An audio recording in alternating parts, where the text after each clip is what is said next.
Oh, daghan na kay sila nang abot oh. Napay coming. Daghan kayo. Oo. Asa layo.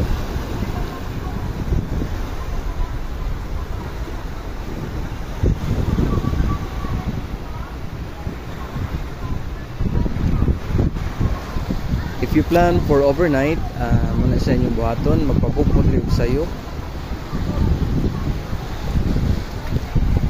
early as 9 o'clock sila mohawa. Muna siya ang check-in nila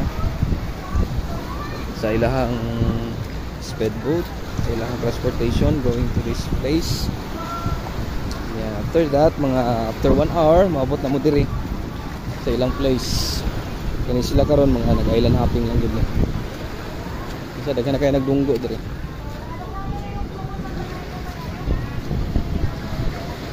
Ang ilahang cottage diri mga 1.5 itong close cottage nila overnight plus 200 nga